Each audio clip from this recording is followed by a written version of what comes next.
Welcome everyone to our Two Posh podcast. I'm here with my beautiful co-hosts, Marcella and hello, Whitley, drinking water, and our Spider. Hello. Thank you for showing up for us always. And today we have a special guest, Ashley Schmid, who is, we love her dearly. She used to work with us at our Prestige Dance and Performing Arts Center. When I had Ashley, I was so happy.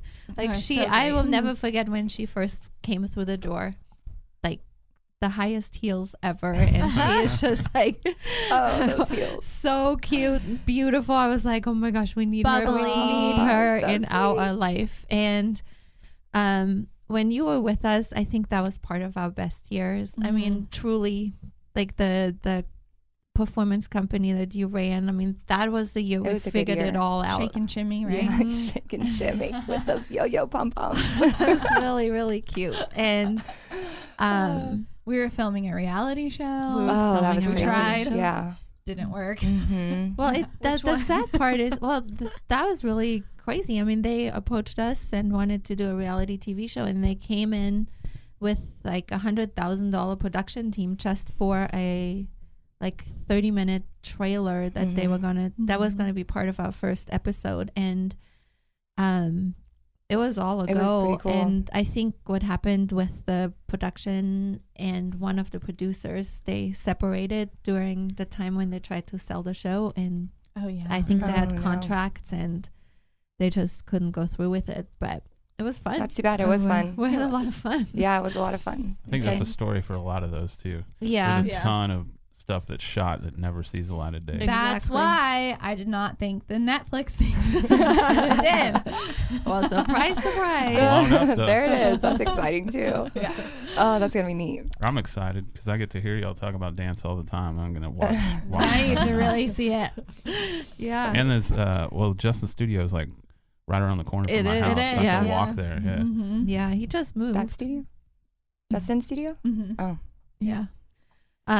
But also, we talk a lot on this podcast about that I am really glad I don't have the dance studio anymore, and I don't have to do it. But Amen. from that time, we always did photo shoots, staff photo shoots, and this one particular one, we had black dress photo shoot in Clyde Warren Park.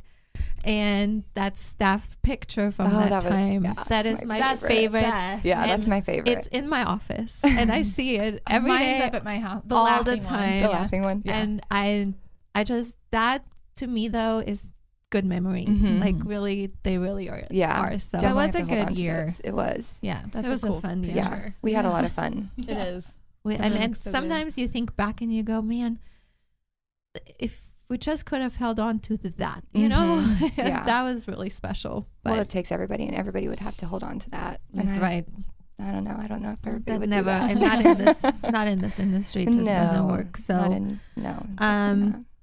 usually on our Wednesday shows, we talk about happenings of the week, but we're kind of recording a little bit ahead, so I don't know what's going to happen. So I think we're going to jump right into and talk a little bit about Ashley and her story. Just right to begin with, I have other stuff that we're going to talk about, but tell us a little bit where you grew up and your family and all that. So I grew up in California for the early part of my life, and then I moved to El Paso, where I was secluded and by myself and had no friends. That is definitely different. Yeah, I lived Where in were you in California? Riverside. Okay. Yeah, the hood.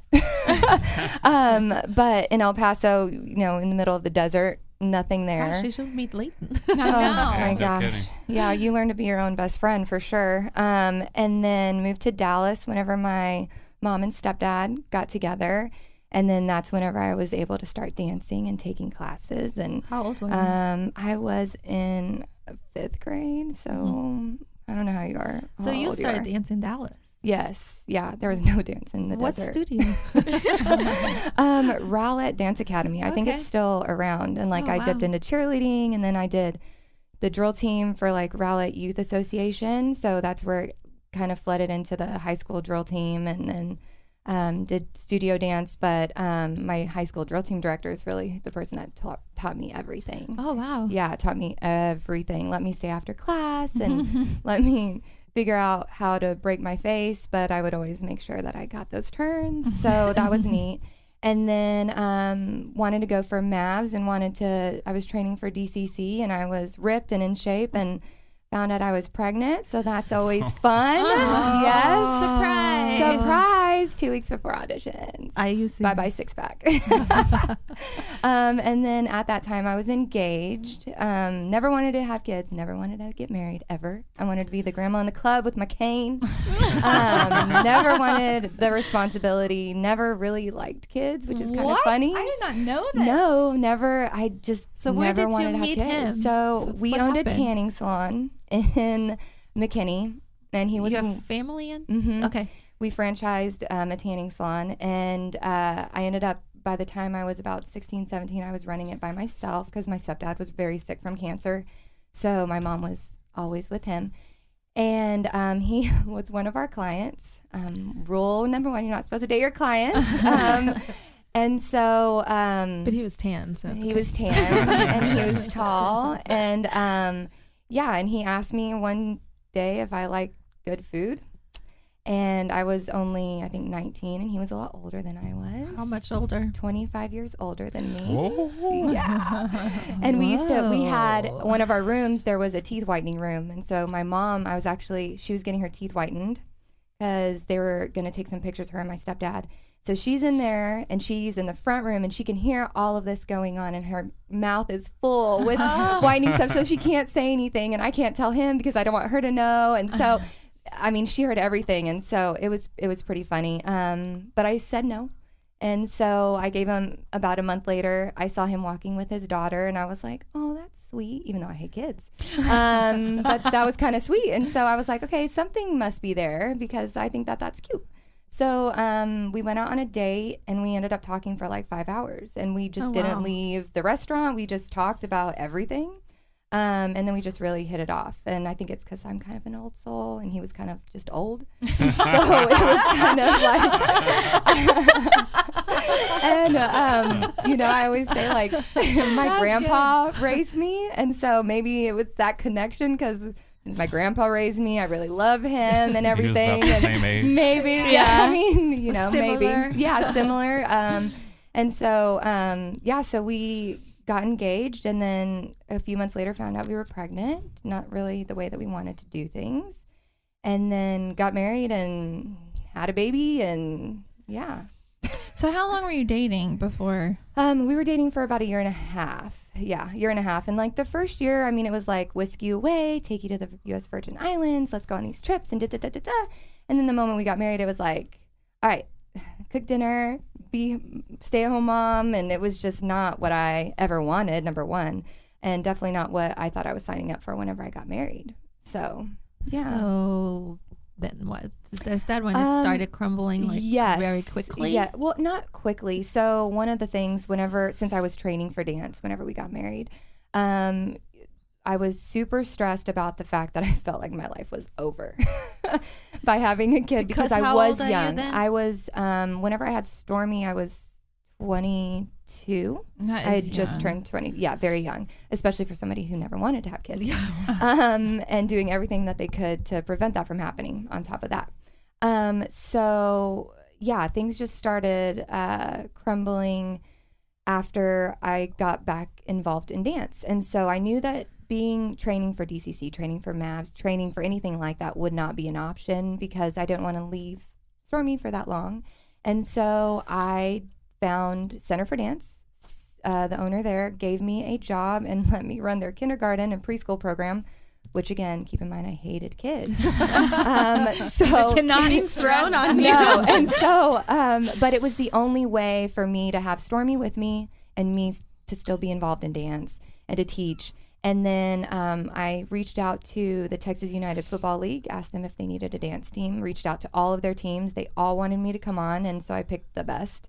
And then from there, that's what kind of progressed my professional dance career with the cheerleading teams and stuff, but it took a Which lot of time. Still, I'm like, you are so undiscovered talent in that. I mean, not that you're undiscovered, but I feel like you are so she good should at be that. bigger, like You Mavs or should something. be like major. No, it's true. Like Well, I've and I never enjoy seen it. anything like it. Well, thank you. That means a whole lot coming from you guys. And I mean, I really enjoyed, getting these girls who were in a position similar to mine where, okay, my life is not over. I refused for it to be over. And their dream was, I wanted to be in this uniform. I want to dance. I want to, get to know the industry. And so, I wanted to take the underdogs. I wanted to take the girls that were a little overweight, and I wanted to give them the sponsorships that they need. Jay Johnson, nails, hair, makeup, get it all.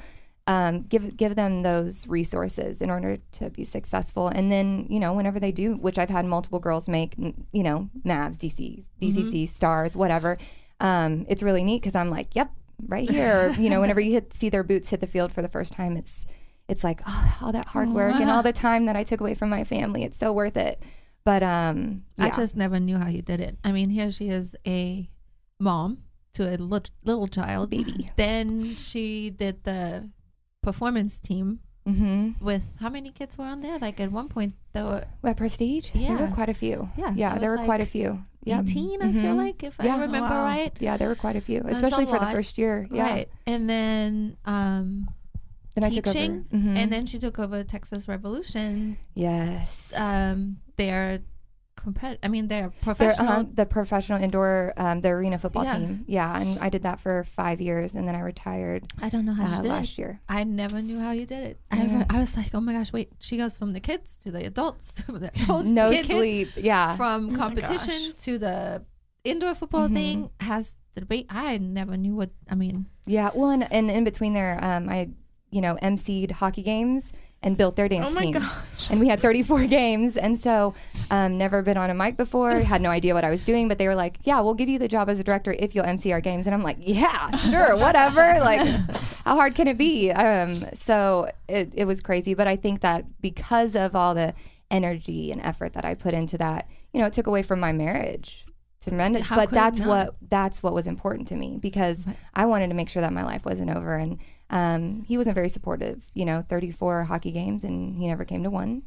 There was one time the mall was walking distance and I forgot something. And so I ran into Nordstrom's and my family was there shopping. And I'm like, well, there's a game in like 30 minutes. Like, are you guys going to come watch? Oh, no. What do you mean no? Like, what's wrong with you? It's walking distance. You get free tickets. Like, right. So, just not very supportive. And, took late nights. Sometimes I wouldn't get home till 1, 2, 3 in the morning. And then whenever I opened the studio, just crashed and burned pretty quickly after that too. Let's kind of back up a little bit about that. So when did you get divorced? So my official divorce hit, it'll hit 2 years, or it just hit 2 years, a little over 2 years. Officially. But you still had another baby, right? Mm-hmm. Yeah. About that. Yeah. So, while the process was there, I think that even like I just moved. And so, there's a lot of times where it's like, did I make the right decision, especially with kids, especially with Stormi, because with my daughter, I feel like a lot of Dave, my ex-husband, how that kind of formed was because I had daddy issues. I mean, it's the honest truth. I had daddy issues. And so I don't want my daughter to have daddy issues. And so I know that I can't give her the daddy part of things. And, am I doing it right? Was I too selfish? Did I, choose my career too much? Or was it all as bad as I thought it was? And so, it got to the point where I had to start writing down every time something really bad happened, because wow, that's smart. I should do that. You should do that. It's a great reminder, because to tell you to write. I know, but like that, I didn't even think of that, because I'm the queen of forgetting. Well, and there were just a little over 2 years ago. No, yeah, a little over 2 years ago, or right at 2 years. It got really bad where it started getting abusive. And, police were called and he was taken away for a lot of different things that happened in my house. And so, it was that quick refreshment of, oh, no, I'm making the right decision. So there were a lot of times that we kind of put the process like, we didn't really push the process. So it was like, oh, we won't answer that call or from the attorney, or we won't, maybe we'll just see. And so that little lap of judgment gave us Jaxx. Who is adorable. Yes, he's super sweet, and he's going to be the sweetest little man. Yes. Yeah, he he's is super so cute. And he's how old? He is 2.5. Okay. Yeah, 2.5. Hey, anytime. He's I can't Almost help made it. it through. Yeah, the I day can't. I know. I without that. try. I was like, no, I It is terrible Is it? too. So yeah, you that's can borrow fine. him anytime. That's fine. Anytime. It's good birth control. Oh, I love kids. So, when did you think it was a good idea to have your own studio? Like, how did that come about? Was that something that you always wanted? No. So just with working at multiple studios, and I think that like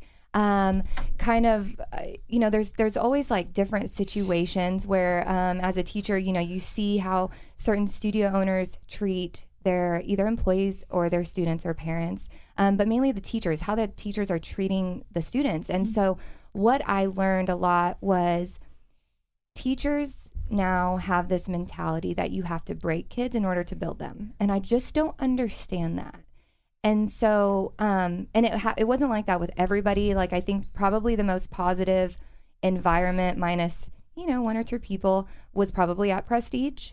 And just because, whenever we had a couple teachers that felt like they had to break those kids, Marcella was always very positive in reinforcing the love. So they just might need a hug. And Marcella was always really good about, kind of engaging that and always being really positive. So, I working at multiple, whenever I was with you guys, I think I was at 4 different studios at the same time. And Oh my gosh. it was just insane. And so I just would see these things happening, and I'm like, and then these kids would follow me to all these studios, and I'm like, why are they following me? Why don't I just open up a home where they can, be confident, and I can help build their confidence and build up their self-esteem again, kind of something that all these teachers are breaking. And so I just wanted to give a positive environment. I also had a really amazing dance mom at that time who believed in, my teaching and stuff, and wanted to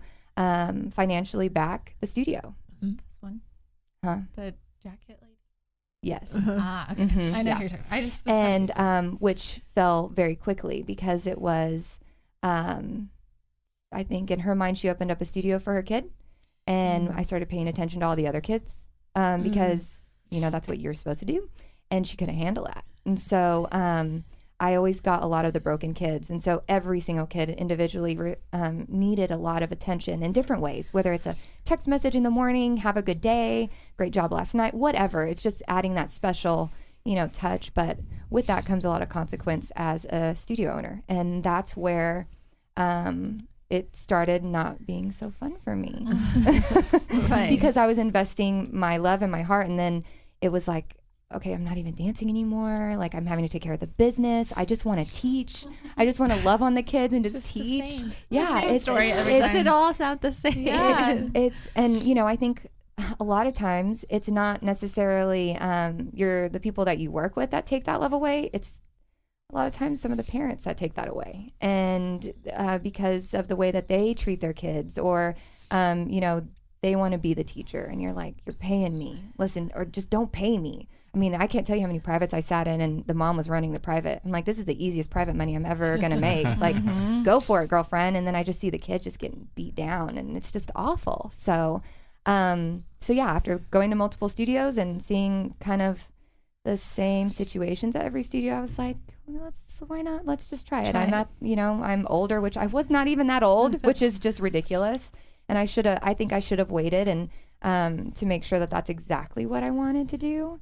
Because you know what? You never know until you do. Absolutely. So I think you would have always wondered. Yeah. And now you know, and now you know that that's not something you want to ever do Definitely. again. Well, and I also feel like by opening the studio, it was one of those things where I was setting myself up to be financially stable, so I could remove myself from a very unhealthy situation in my home. Right. And so that's where I was like, okay, if I open a studio, I can bring my kids. I can bring my kids no matter what. They'll be there with me. They can be there with me. And if anybody has a problem with it, they can just leave. And that was the other thing that killed me, is having that mentality that I can just kick everybody out. Well, everybody that you kick out is $1 that's walking out of your door. So that was difficult too. So, yeah. So I don't know. But I was just trying to find a financial way to get stable and, support my kiddos and myself. I think like preparing for a show with you, I was kind of thinking again, and I thought about, like, we have now over 60 shows and we have done several about dance, and so many times it's like, oh, these dance moms, and I don't know why these last few weeks for me, I have had a lot of things that I saw on social media where I saw all the good ones, like you're absolutely right. the great moms that we had and we've come in contact with more than, and so suddenly being so removed from it, like that has taken over, and I'm kind of like looking at, their kids and what they're doing, and some of how amazing that those people were, and that when you're in it, they take such a back seat to the terrible ones. That is absolutely sad to me, and I wanted to make sure that everyone hears that the good ones are so special, and there were more good than bad. Oh, absolutely. When I think as a studio owner, you're engaging them not just as, oh, that's their parent. Are they paying their bill? Yes. Did they pay for their private? Right. Are they on time? Yeah. Are they a bad seed? And so like one bad seed in a group of moms, it just like, it exhausts you. And so I will say, I agree with you. I've had a lot of, since I removed myself from the studio, like the studios that I'm at now, the moms are great. They always come up to me and they tell me how much they enjoyed watching my class, or how much their kids enjoy it, or what else can they do to get better. And they're eager and they're supportive of each other, which is nice too. That's not something that I've seen a whole lot of the last few years. But here recently, everybody's very supportive of each other, which is different, because usually it's like if your kid is competing against this kid, it's an easy way to have a little confrontation. Right. But I think I wanted to, this is actually a really good time, I think, to give Marcella an opportunity to talk about something that happened recently, which I wanted to preface it with how everything had been so positive, and I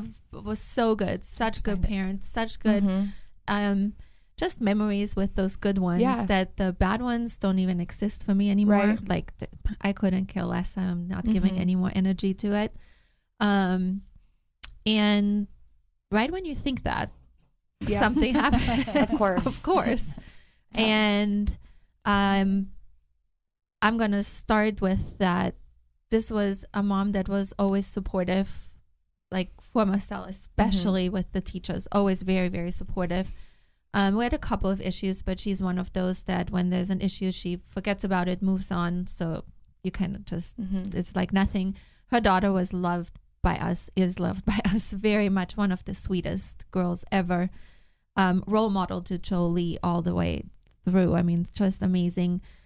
And she was leaving for college, and this mom, and of course this last year was very hard for our seniors because there was no more prestige. So the ones that are seniors, they never got to experience the whole, how we always went above and beyond. Like we did a banquet, Marcella would write speeches for them, and and you love them with all of your heart. There's not a kid I did not love, and even if people think because they weren't in the front or they weren't in all these dances, I did not love any child. And then especially these seniors, which some of these moms were with you forever, and this is really heartbreaking. And there was a time where we were thinking about maybe doing something special for them anyways, even though there is no studio.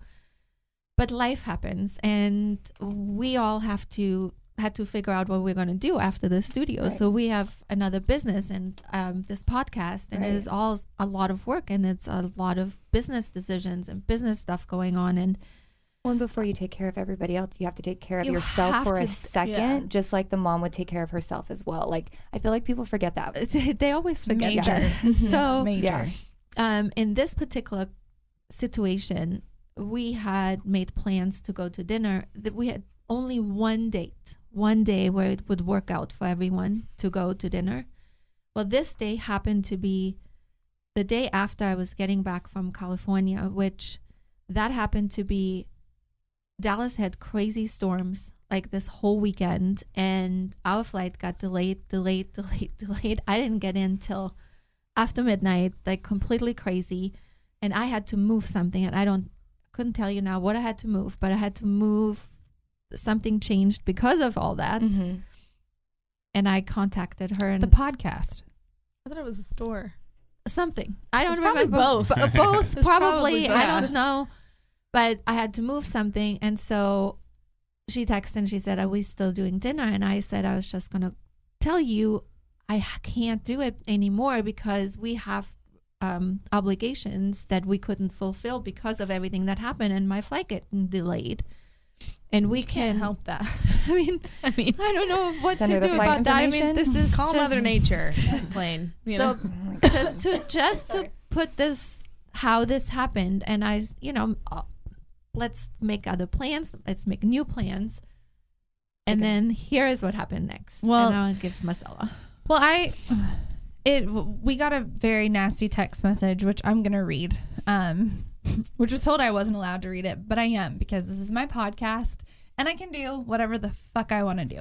So with that That's saying fuck with confidence. That right is there. saying I am very confident about that. So I wrote something like one day. I don't write. My mom is the writer. And one day I was sitting, like I was working at the house, and I like sat down on the couch, and I just was like, She wrote she wrote like a lot. And I was like, well, I feel like I need to post it. But then there was so much. I was like, well, if I read it, I'm just reading. And then if I write it, it's so much no one will read it. So I was like, can I read what I wrote on the podcast? And then it can be like a soundbite. Now, this is so cool to me because Ashley will know and so relate that when you own a dance studio, especially when you own a dance studio, people, it's almost like you're not allowed to speak. You're not allowed to give your opinion. You always have to be quiet. It's like, okay, yes, you're right. You're always right. And you never can say You're wrong. Yeah.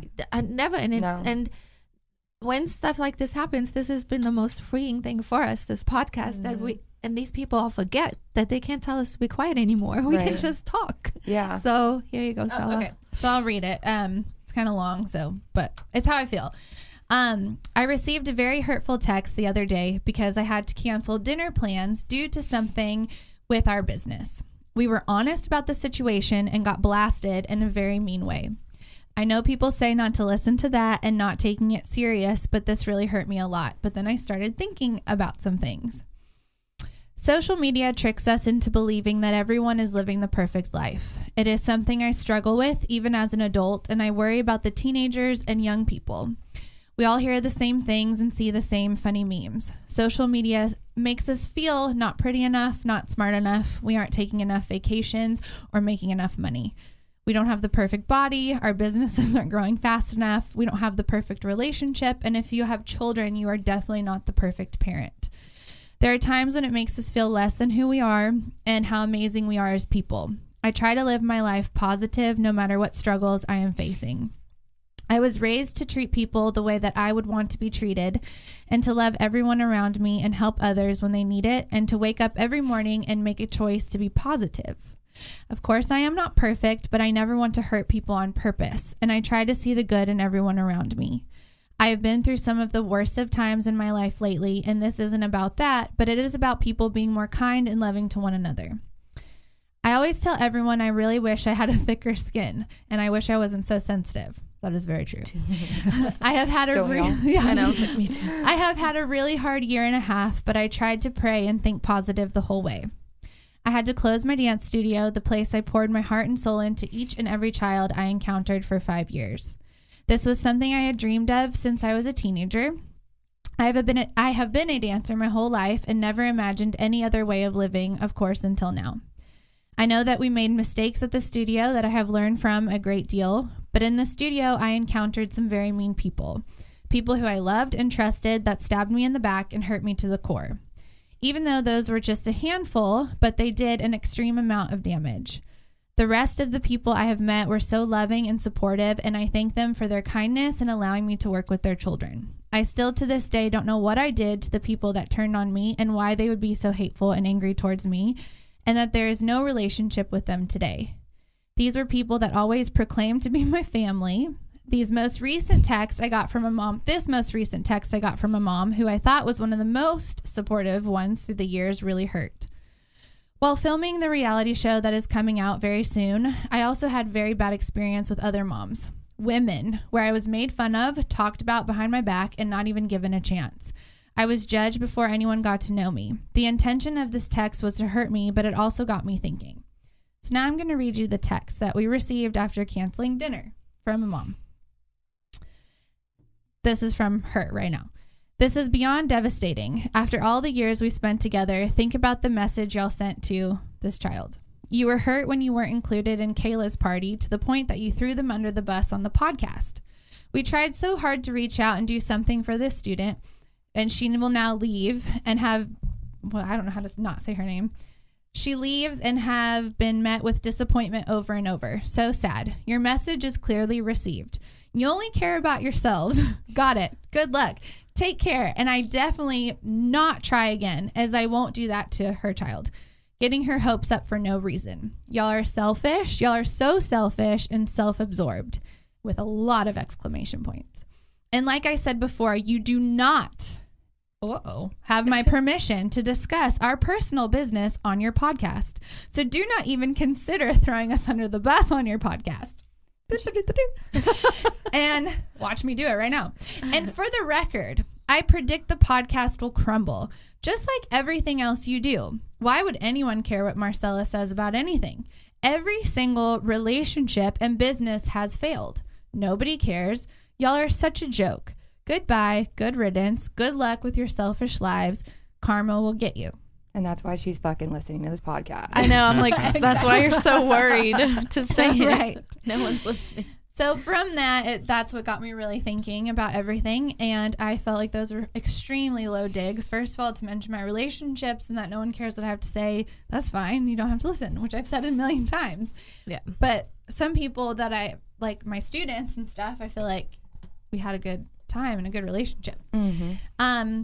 Which my response to her, and I know she's going to listen, I do not believe that I'm a failure or have not succeeded in everything. What these people can't take away from me is that I know I was a good teacher with all my kids. I love them as my own with my whole heart and soul. I worked very hard, and I'm very, very proud of that. To actually wish for things to go wrong for people, in my eyes, is so mean and unnecessary. I have had a lot of people in this business that get on to me and judge me about what I post on social media in swimsuits and lingerie. That is my other business, and I am proud of that. I am not sure why doing a photo shoot in a beautiful bikini and posting a picture is always such a huge outrage. I don't feel like I am doing anything wrong. Every woman I have met, I treat with respect and kindness, and it is our mission to make every woman feel beautiful, sexy, and strong, and I don't ever understand why it is never reciprocated with other women towards me. I have my own insecurities that I struggle with daily. To set out to hurt people on purpose, bully them, or make them feel less than is wrong. Why are we so concerned with what others are doing and speaking negatively about them instead of lifting each other up and supporting one another in tough times, or just simply being a kind person? There is enough room for everyone to be successful and beautiful. We don't need to kick others to make ourselves feel better. I am struggling right now, and that's okay because I know God has a different plan for me, and it's temporary. I work hard and I love my boutique, but I miss prestige and I miss my kids. I miss the fun times we had. I will teach again when the time is right, and I hope to inspire young dancers and women to feel strong, confident, and beautiful, which I feel like I have always done. You never know what someone is going through. I feel lucky to have an amazing support system to be there for me, because what this person said could have thrown me over the edge since I am very fragile still, but it did not. I got through it and won't let their words affect me anymore. I don't believe those things about myself, and I just want everyone to be loving and kind to each other. I promise you, smiling at someone, being positive for someone will end making you happier. As women, we need to be better about supporting one another in all areas. I am in not competition with anyone, and I want everyone around me to feel beautiful and happy. No one should go around destroying other people. It's just not right. Much love, guys, and spread sparkles everywhere you go. That's what I wanted to say. I think that a lot of people, I think I refer to the dance industry just because that's my life. But you go through all this time, all this effort with each kid individually, and the moment you do one thing that they don't think is right, or you piss them off or whatever, all of a sudden you are the world's worst person. It's like you have all these people, like I have had moms and students that have come into my home and watched my kids and babysat, came into the hospital while I was, basically naked, just gave birth and wearing a diaper, basically. And so, or I would go to the hospital, I would transport, I took one mom to surgery, got grocery shopping, did all this stuff for her. And it's like the moment I say, no, this is not okay, you can't miss rehearsals 2 weeks prior to nationals, it's like I just like hung somebody in front of everybody and like chopped their arm off. Like they forget all the good things that you did for them or have done in general because that one thing, and whether that may be a mistake or anything, but giving you the benefit of the doubt and just saying, you know what, this is what you did hurt me. This is how it made me feel. Great. Give me the opportunity to fix it. Give me the opportunity to make it right. I didn't know I made you feel that way. Just, I feel like a lot of people don't give each other like the opportunity to fix it. Hey, you talked to me crazy, or you were a crazy bitch that day. Oh my gosh, I can't believe I came off that way. I'm so like nobody, I feel like, and with everybody, nobody gives each other a chance to fix things before you just 1,000,000%. make people disposable. People are so disposable now. It just is bizarre to me. I just don't get that. No, I have a it's question absolutely true. for the dance industry, because I'm not in it. I do not know. What is it about dance that makes the mom so crazy? That's Seriously. the $1 million question. Like what? I think 'Cause honestly, I think it's like that in everything. Really? Because I've talked to have I parents. missed it? It's like that in sports Yeah. too. Yeah. I feel like I've done a lot of sports. I've never heard of these things. well, and because you did the sports, you weren't the teacher teaching the sport, and so that's probably a lot of it, because I think it's like that in everything, because you're dealing with someone's pride and joy. Yeah. And no matter how close and how much you love them, you will never love them like their parents love them, and you will never do everything right to take care of their babies, no matter what. And so I think dance moms, they get that name, which is kind of sad. I feel like we should give them a different type of name, because you're a dance mom and you just think, ugh. But it's really not that bad, because I think it's just, Momzilla. activity moms. I don't know. Yeah. And I've learned that the moms that I have the biggest issue with are the moms that don't have a job. yeah. 1,000,000%. They probably Yes. they I probably mean- wanted to do what their kids doing, Yes. but couldn't when they were a kid. Or they have too much time. They sit around and they just think. That is absolutely It's a problem in Yeah. general right now. Yes. get a. For I've sure. told multiple people to get a job.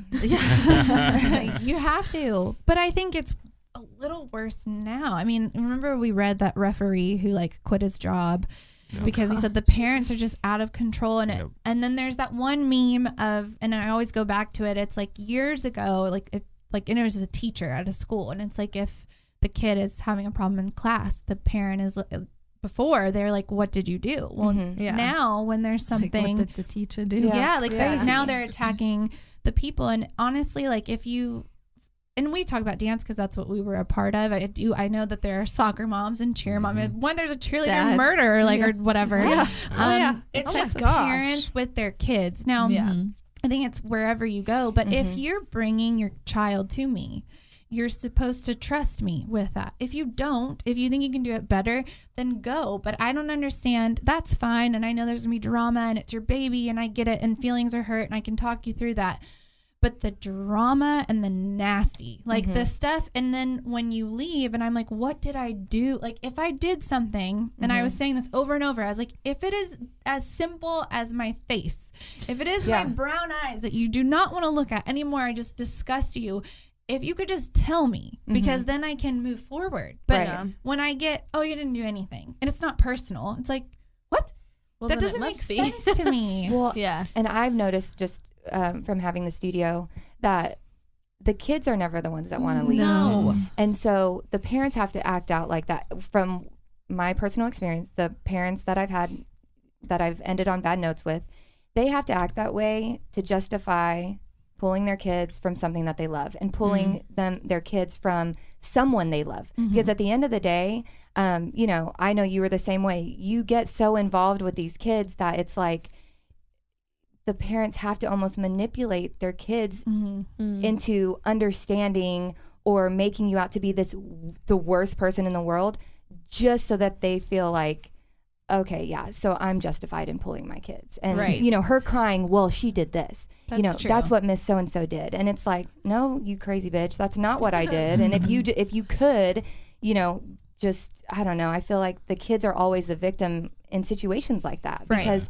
you want to talk to them, but then what kind of backlash are you going to get if you reach out to that kid? Oh yeah, you can't do it. You can't. I just think that there's so Sad. There's just so many people that are so miserable, and this has nothing to do with just dance moms. No. It's the nastiness of like, even like you see the Instagram like trolls and the people who say stuff. I'm like, what the? Oh my God. I mean, we can go back to Bodie Miller's Yes, I'm like, baby why? dying. And when you read the comments, like Yeah. they took my breath away, some of them, like unbelievable. I don't know why anyone has so much hate in their heart, and that really is why I wanted to read what I wrote. I feel like when you're giving back, or when you smile at somebody, or when you're just like kind to people, it makes you feel better. Like being don't always nasty. act out so fast too. Like maybe take a breath and wait and just like go, okay, let me think, okay, I'm mad. Like some people have anger issues. So okay, then learn how to not react so quickly. And I need to say something about that one thing you read about what she said about that we threw Kayla under the bus. Well, that's never brought her name up. I remember that show. Yeah, exactly. But also, we didn't throw her under the bus. We talked about something that really did happen and that affected a lot of children and how they felt about themselves, including my own daughter. And I have every right to talk about that because I lived through that whole entire, like it was days that it affected her and hurt her because of what her teacher did. I didn't throw nobody under the bus. I just said what happened. And once again, we're allowed to talk. Well, and I think going back to, you know, sitting, like, just breathe, take a whatever I'm trying to say. 10 seconds. Yep, there you go. So my mom taught me this rule, and I live by it, and I have to live by it, and it's called a HALT rule.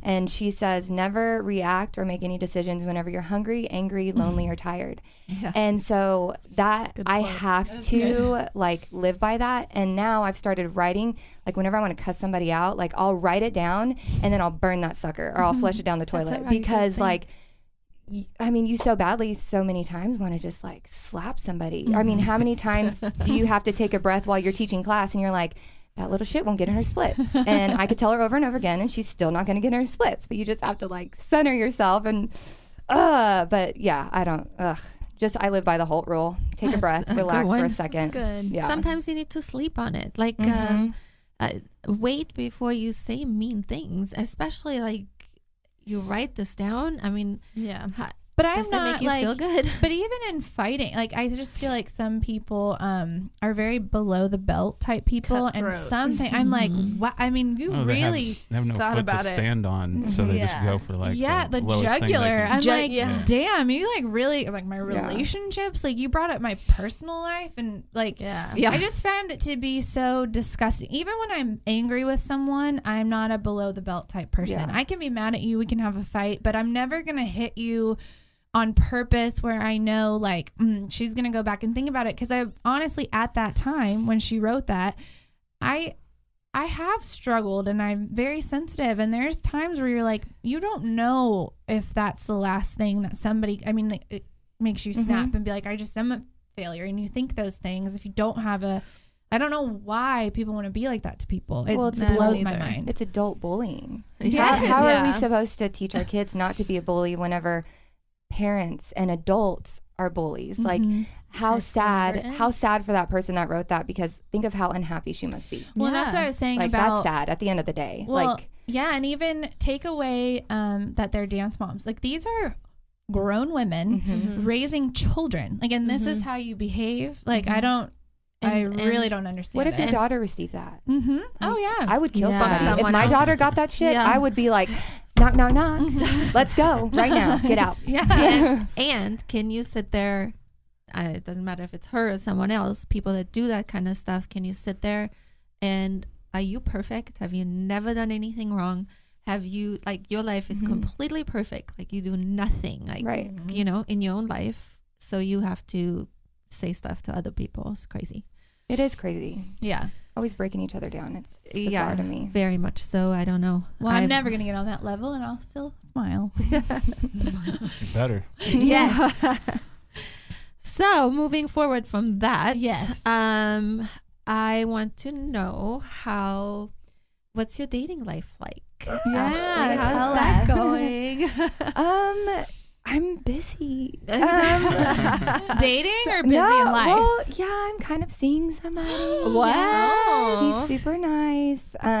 Someone new? So he would kill me if I told this story, but I'm going to go ahead and tell it because it's kind of bizarre. So we started, I'm like, how am I going to meet people? Like, I have kids. Like, this is awful. Like, I don't have a life. So I went on Bumble. Biggest mistake ever. Biggest booty call website ever. Don't They do all it. are. Don't do it. We talk about it often. So yeah, so I went on and it was like the first person I reached out to ever, and I was like, oh, he's cute, like he seems nice, and so anyway, so we started dating, whatever, it was fine, and then so I started noticing like random phone calls like late and stuff like that, and I'm like I like to investigate stuff, and if it doesn't make sense to me, I will beat it over the head until it does. And so come to find out, I guess on Instagram, the people that you stalk the most are at the top of your follower list.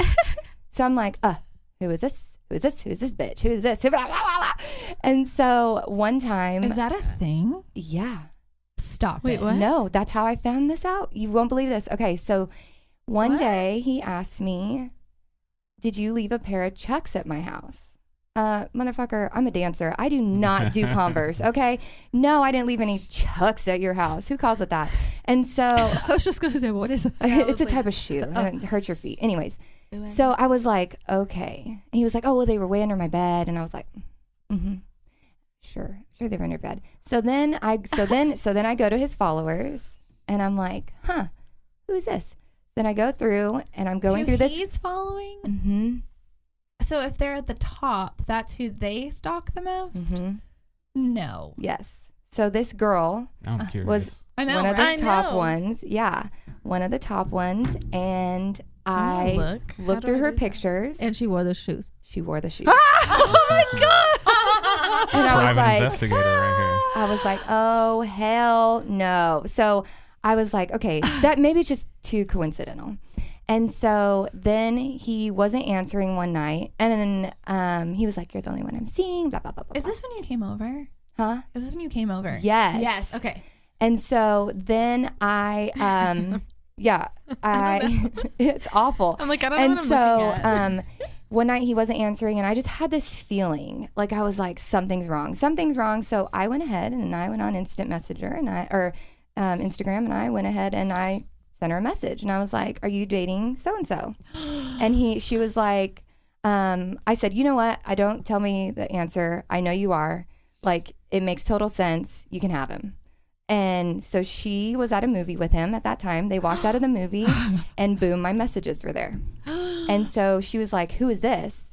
And he claimed that he broke up with me a couple weeks ago, which why were either one of us okay with that? We had both been dating him for like 3 months. So why were we both okay with and so anyway, it gets so much better. But anyway, so Good. I love this story. That's great. so then I was like, what a sly like Go I ahead. just You can say it. sly motherfucker. I wanted to literally but I wanted him to have to confront the situation with me. Like I wanted him to look me in the face and like straight up tell me, well, this gets better. So bravo to him because he had it figured out. I mean, he was dating somebody with the same name, so you could never get it wrong.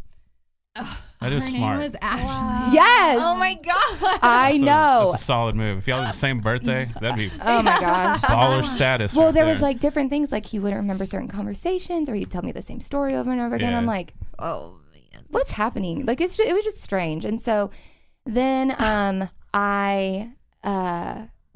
so then she stopped talking to him. We both stopped talking to him. And then like a week later, he reached out to me, and I was like, no, goodbye. And so then after a little bit, like I could tell he felt bad. So I was like, okay, well maybe we'll try. We'll just see. Oh God. And so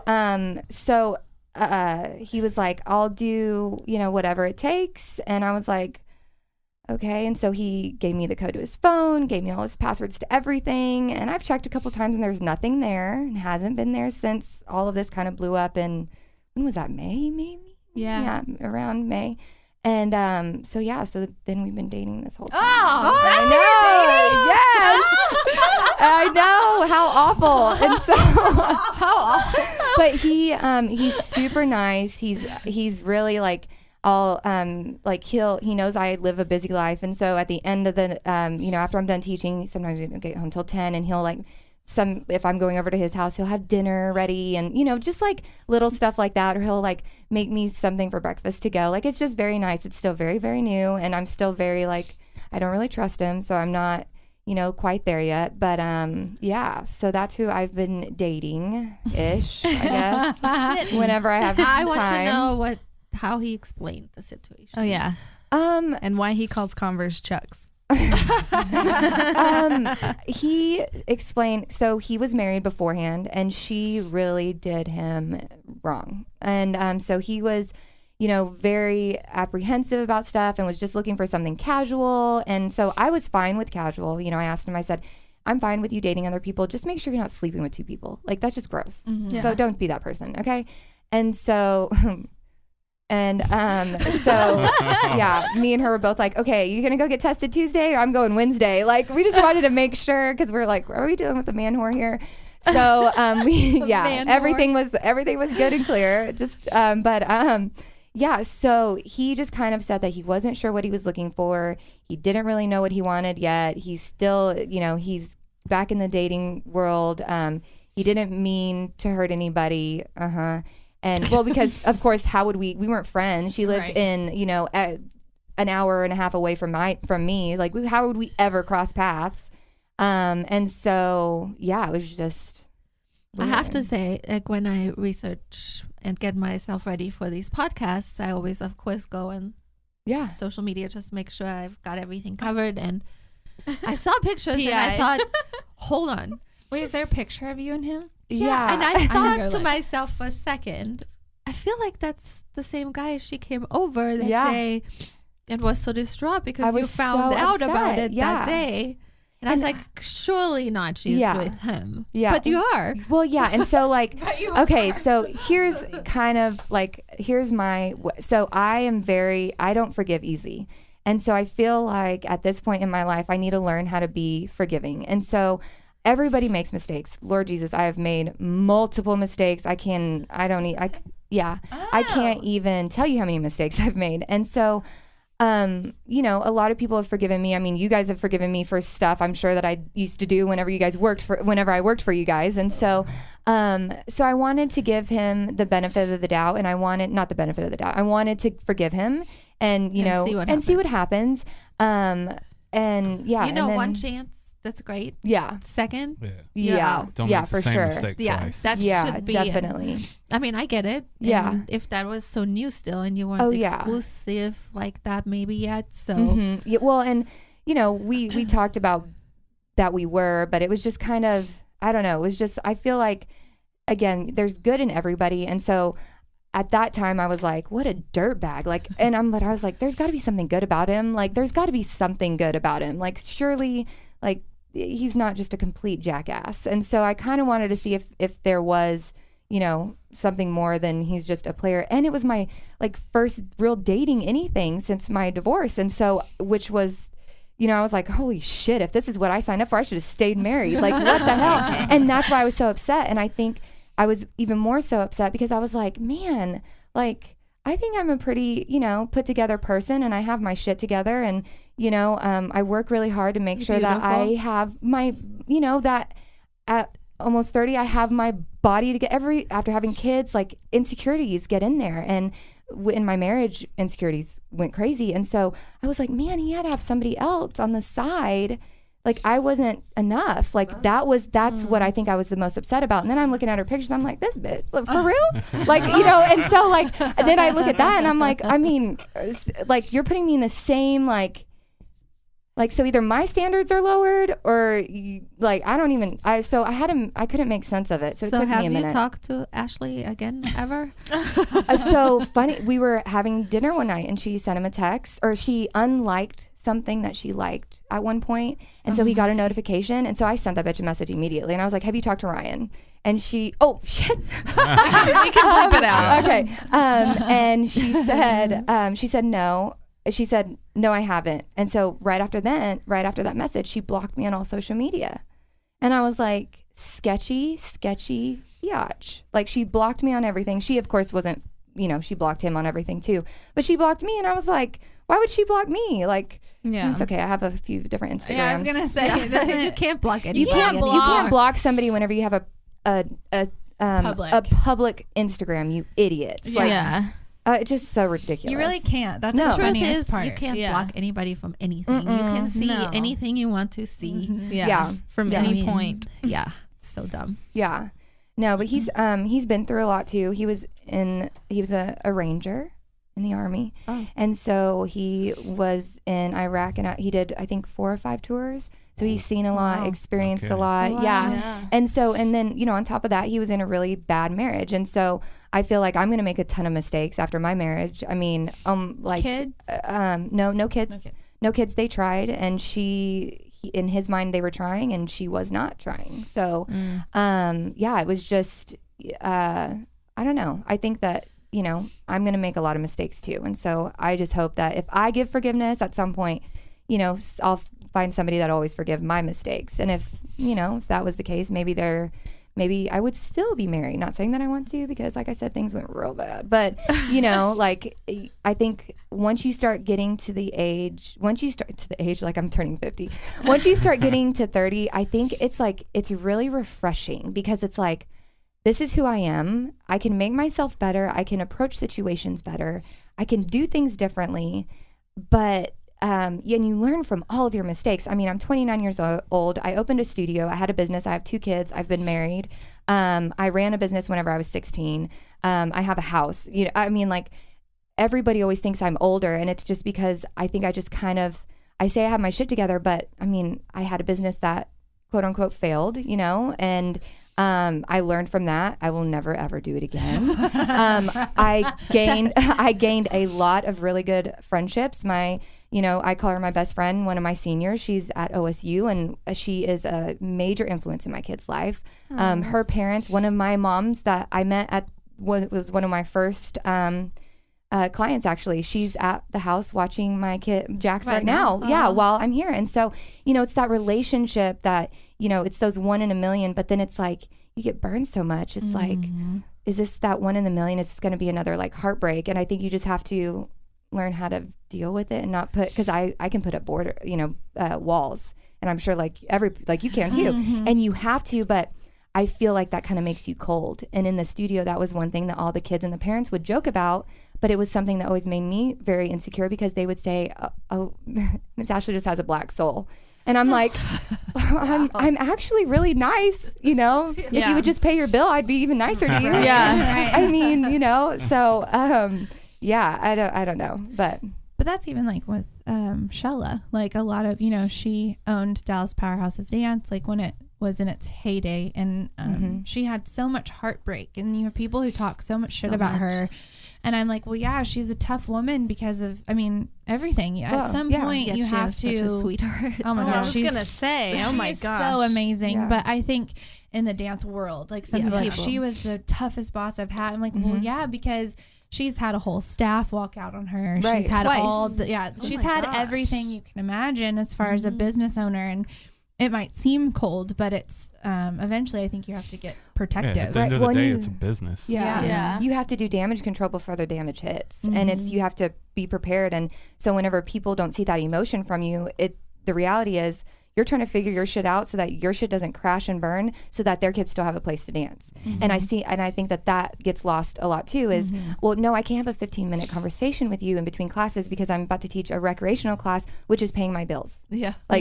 It's great that you're doing company, but that's your bread and butter. And so, it's you have to learn to do that damage control. And I think it takes a lot of years, and that's why she was probably so successful, because she did it for a long time. And I think it takes a special person. Like, you have to be, like, honestly, Justin, he does an amazing job with Dana. Dana does an amazing job. Like, some people really are cut out for it. They're meant to handle it. They're great at what they do. it's not, I can't do it. I'm too sensitive. I can't get in those fights. I can't do it. So, and that's okay. I don't think yours failed. I don't think mine failed. I think they're just, we learn from them. And it's just not our path. Well, and it gets to the point, I think for me personally, you know, a lot of things happen with our leasing company. And I was like, you know what? This is just a sign from God that this is time. Like, I have Jaxx and I have Stormi, and I missed so much with my kids whenever I had the studio, because I was so invested in everyone else's kids that they took all the time. That they took the back burner, and it feels so nice that I work at 2 studios where the owners are great, and they are very supportive, and they're like, if you need to bring your kids, and you know, if something's happening, bring them. Like, it's really nice to have that. And I love dance again. Like, I'm in love with what I do again, and I hated that was taken away from me by owning a studio. And it's like, you know, it's weird. And I think for me personally, 4 months into the business is whenever my partner kind of bailed, because she, you know, 4 months in, she was supposed to take care of all the numbers, all of the everything. I was just supposed to take care of the dance. So she's like, here's everything with the state, here's all da. And I'm like, what the hell is this? I had to go on Google, and I'm like, what's the Texas comptroller? Like, what does that even mean? And like, I had no idea what I had no idea what I was doing. So I was like, okay, so I need to find a teacher for these classes, because I can't teach, because I have to figure out how to do stuff. How to like be like a financial business owner. The studio altogether? She left. Well, so in October, she decided to remove herself from the duties. I mean, she had a resting bitch face at the front desk. She was only there at the front desk for a week, and parents just were pissed. So she removed herself completely. They got out of the business completely in October. And then in February, right before competition season, 2 weeks before our first competition, I think, she was claiming that I owed her something for some, you know, whatever.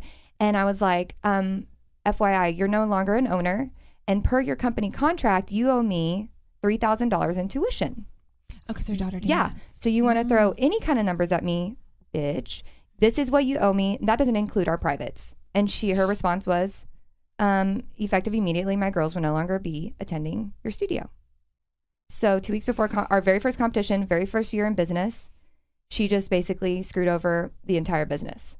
And so it was really hard from that moment to recover, because at that moment, I was always playing catch up, always trying to make sure that everything was taken care of. And it was it was exhausting. How it was long exhausting. Did you have it? Let's see, 3 years? Okay. Yeah. We were going into the fourth year, I believe. Yeah. And so in November is whenever we closed the actual building, and I wanted to follow through with my commitment to the kids, not the parents, to the kids.